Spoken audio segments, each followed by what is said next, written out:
ঝিনাইদহের সদর উপজেলা কৃষি অফিস আয়োজিত ৩ দিনব্যাপী কৃষি প্রযুক্তি মেলার ১৮টি স্টলে কৃষি উদ্ভাবন ও হাইব্রিড ফসল প্রদর্শিত হয়েছে। সোমবার সকালে উপজেলা পরিষদ চত্বরে জেলা প্রশাসক আব্দুল্লাহ আল মাসুদ ফিতা কেটে এবং বেলুন উড়িয়ে এই মেলার উদ্বোধন করেন।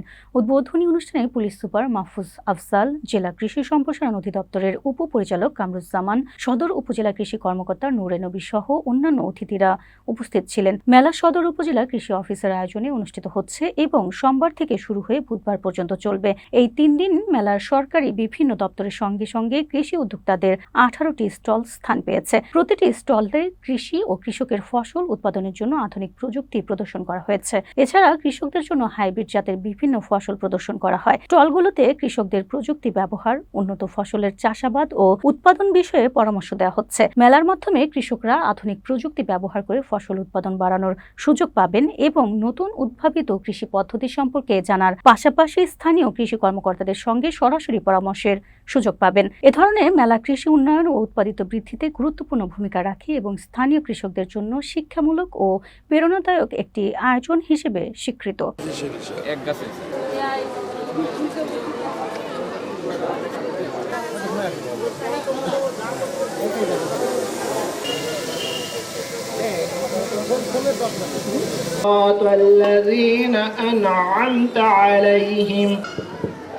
ধন্যবাদ সাধককে, এরপর মহোদয়কে ফুল দিয়ে বরণ করে নেওয়ার জন্য আমাদের একজন মাশরুম চাষী জনাব মোহাম্মদ শাহজালাল। আজকে আমরা যে মেলায় অংশগ্রহণ করেছি, পবিত্র খাবারের ব্যাপারে কোরআনেও বিস্তারিত আছে এবং মানবদের বিভিন্ন ট্রেনিং এ পাঠানোর মাধ্যমে আমাদেরকে পরিপূর্ণ একজন ট্রেনার অনুষ্ঠানে আমরা যেন সমৃদ্ধ হতে পারি। কৃষিকে আমাদের যে কৃষির যে রিভলিউশন, আমাদের কৃষির যে দ্বার প্রান্তে আমরা পৌঁছেছি, সেটাই মূলত আমরা কৃষি সম্প্রসারণ অধিদপ্তর ঝিনাইদহ জনাব মোহাম্মদ উপজেলার সুযোগ্য উপজেলা কৃষি অফিসার মহোদয়, কৃষি জনাব মোহাম্মদ ভালো থাকে এই ব্যাপারে আমরা যথেষ্ট সাপোর্ট পেয়েছি। উপজেলা কৃষি অফিসার